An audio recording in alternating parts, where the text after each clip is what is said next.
Alhamdulillah Rabbil Alamin. Wassalatu wassalamu ala asyrafil anbiya wal mursalin Nabiyyina Muhammadin wa alihi wa sahbihi wa man tabi'ahum bi ihsanin ila yaumiddin. Asyhadu an la ilaha illallah wahdahu la syarikalah wa asyhadu anna Muhammadan abduhu wa rasuluh. Qala Allah Ta'ala fi kitabihil karim, ya ayyuhalladzina amanu taqullaha haqqa tuqatih wa la tamutunna illa wa antum muslimun.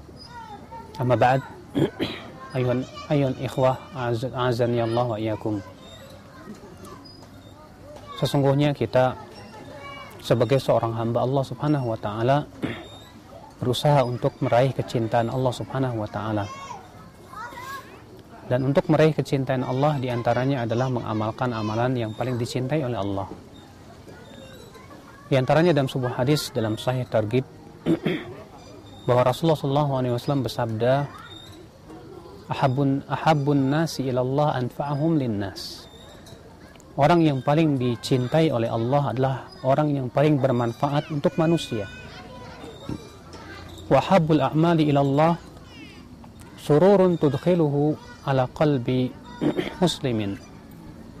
Dan amalan yang paling dicintai oleh Allah adalah kegembiraan yang dimasukkan ke dalam hati seorang muslim.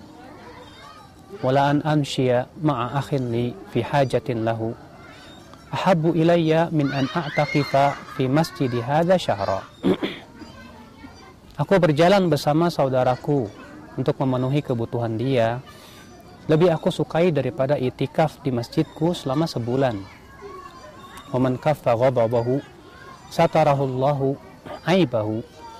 Siapa yang menahan marahnya, maka Allah akan tutupi aibnya. Ya, satarallahu auratahu.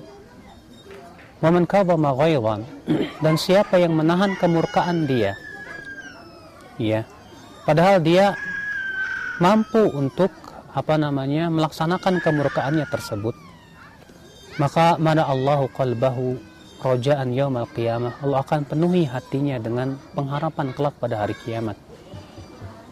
Wala an amshiya ma akhin li fi hajatin lahu hatta yatahayya lahu. Dan aku berjalan bersama saudaraku untuk kebutuhan dia sampai terpenuhi. Ya, siapa yang berjalan bersama saudaranya, kata Rasulullah, ya, untuk kebutuhannya sampai terpenuhi, ya, sabbatallahu qadamahu yauma tazulul aqdam. Maka Allah akan kokohkan kakinya di hari banyak kaki tergelincir. Maksudnya tergelincir di atas api neraka. Ini subhanallah sebuah hadis yang memberikan kepada kita apa sesuatu yang dicintai oleh Allah Subhanahu wa taala. Yaitu yang pertama, Rasulullah bersabda bahwa manusia yang paling dicintai oleh Allah adalah yang paling bermanfaat untuk manusia. Kita dianjurkan oleh Islam untuk bagaimana bisa memberikan manfaat kepada manusia. Karena orang yang bermanfaat kepada manusia itulah yang paling dicintai oleh Allah Subhanahu wa taala. Makanya Rasulullah mengatakan bahwa al-yadul ulya, tangan di atas lebih baik daripada tangan di bawah. Semakin suatu amal bermanfaat untuk orang lain, ya, maka itu semakin besar pahalanya di sisi Allah Subhanahu wa taala. Makanya Imam Syafi'i rahimahullah berkata, menulis ilmu sesaat lebih aku sukai daripada sholat semalam suntuk. Kenapa? Karena ilmu bermanfaat untuk orang lain. Sementara sholat tahajud manfaatnya untuk diri sendiri. Imam Ahmad berkata, pernah ditanya, mana yang lebih engkau sukai? Aku menulis ilmu sesaat ataukah aku sholat malam? Kata Imam Ahmad, kalau kamu menulis ilmu, maka itu untuk dirimu dan untuk orang lain. Ini menunjukkan bahwa semakin bermanfaat, ya, kita untuk manusia, semakin itu dicintai oleh Allah Subhanahu wa taala. Kemudian kata Rasulullah, wa ahabbul a'mali ilallah, dan amalan yang paling dicintai oleh Allah, surur, kegembiraan, tudkhiluhu, yang engkau masukkan dalam hati seorang muslim. Subhanallah, bagaimana Rasulullah SAW mengatakan bahwa kegembiraan yang kita masukkan kepada hati seorang muslim, ternyata itu amal yang sangat dicintai oleh Allah. Akhi, mungkin kita pernah melihat saudara kita kesusahan sehingga ia dirundung oleh kesedihan. Lalu kita hibur dia, lalu kita bantu dia sehingga hatinya merasa gembira. Maka ini sungguh amalan yang sangat dicintai oleh Allah Subhanahu wa taala. Subhanallah. Betapa Islam mendidik kita untuk supaya bagaimana memberikan kegembiraan kepada orang lain, sesama muslim. Ya, ketika dia bergembira, kita ikut bergembira. Ketika ia bersedih, kita berusaha untuk menghibur dia sehingga ia bergembira. Ya, maka dari itu ya akhi, ini menunjukkan bahwa amalan yang paling dibenci oleh Allah adalah amalan yang membuat seorang muslim bersedih hati. Perbuatan yang membuat seorang muslim itu merasa susah. Maka Rasulullah SAW pernah berdoa, ya Allah, siapa yang menyusahkan umatku, maka susahkan ia. Siapa saja dari umatku yang mempunyai kepemimpinan, lalu ia menyusahkan umatku, maka susahkan ia. Kemudian Rasulullah SAW bersabda, wala an amshiya, aku berjalan bersama saudaraku, fi hajatin lahu, pada kebutuhannya, ahabu ilayya, lebih aku sukai daripada aku beritikaf di Masjid Nabawi sebulan lamanya. Subhanallah. Siapa di antara kita yang pernah itikaf di Masjid Nabawi selama sebulan? Saya yakin tidak ada.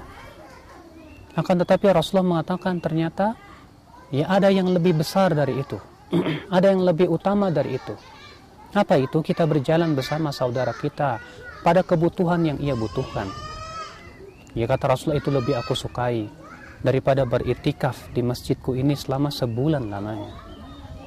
Subhanallah. Berarti ketika kita berjiwa sosial, berjiwa ingin membantu saudara kita, ketika kita membantu saudara kita itu ternyata lebih besar daripada itikaf di Masjid Nabawi sebulan lamanya.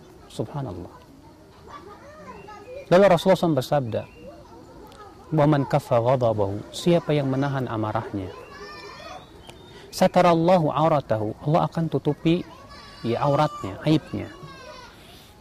Kenapa demikian? Karena seringkali akhi, orang yang marah terkadang mengeluarkan sikap-sikap yang setelah ia hilang kemarahannya, ia akan merasa malu.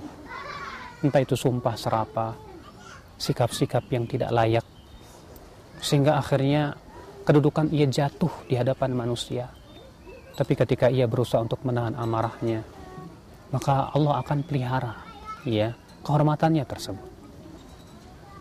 Kata Rasulullah, wa man kadhama ghaidhan, dan siapa yang bisa menahan kemurkaannya padahal dia mampu untuk melaksanakan kemurkaannya tersebut, mala Allahu qalbahu, Allah akan penuhi hatinya dengan rojaan, pengharapan kelak pada hari kiamat. Luar biasa pahalanya di sisi Allah Subhanahu wa taala. Siapa yang di antara kita tidak menginginkan untuk bisa kelak pada hari kiamat mendapatkan pengharapan yang besar dari Allah Subhanahu wa taala. Karena kata Rasulullah, tidak mungkin bertemu antara dua rasa aman dan dua rasa takut. Siapa yang merasa aman di dunia, di hari akhirat dia akan merasa takut. Dan siapa yang merasa takut di dunia, maka di hari kiamat ia akan merasa aman. Maka orang yang diberikan pengharapan pada Allah, tentu ia akan merasa aman pada hari kiamat. Maka kata Rasulullah, orang yang ingin diberikan keamanan, maka tahanlah amarahnya, kemurkaannya. Bahkan disebutkan dalam hadis, man kadhama ghaidhan, siapa yang menahan amarahnya, maka Allah akan panggil ia di hadapan makhluk-makhluknya, hatta yukhayyirahu minal huril ain masya, sampai Allah pilihkan untuk dia dari bidadari surga yang dia mau. Luar biasa ya akhi. Memang menahan amarah itu berat, namun hasilnya menggembirakan dan manis. Maka kita berusaha semaksimal mungkin untuk menahan sifat kita, merubah yang tadinya temperamen menjadi tidak pemarah. Tentu dengan cara banyak berzikir kepada Allah, menenangkan hati, menjauhi hal-hal yang bisa menimbulkan amarah kita.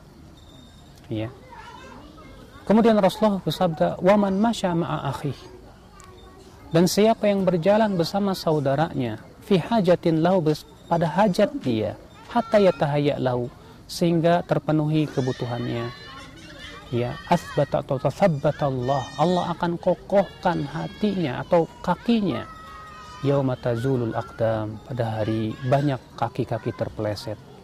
Maksudnya terpeleset di mana? Yaitu di atas api neraka.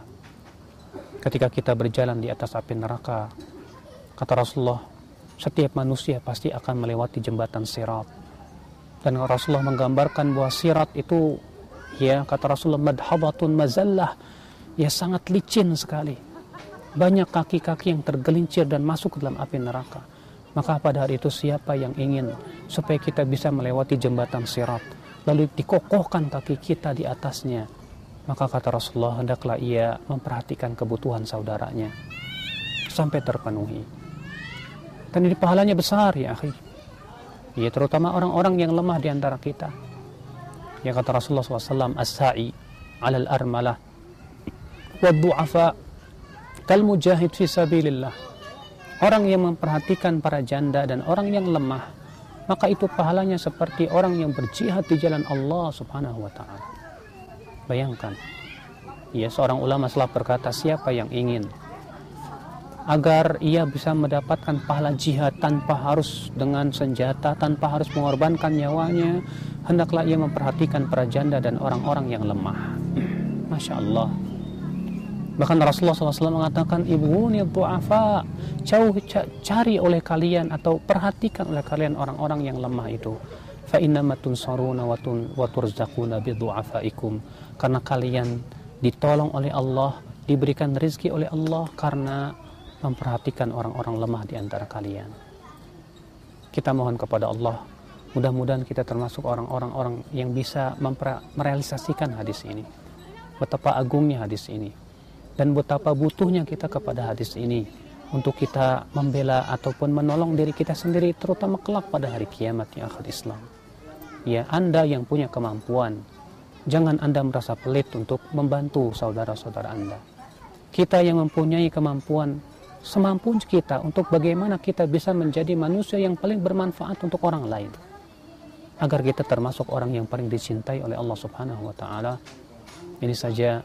Subhanakallah bihamdika, asyhadu an la ilaha illa anta, astaghfiruka wa atubu ilaik. Wassalamualaikum warahmatullahi wabarakatuh.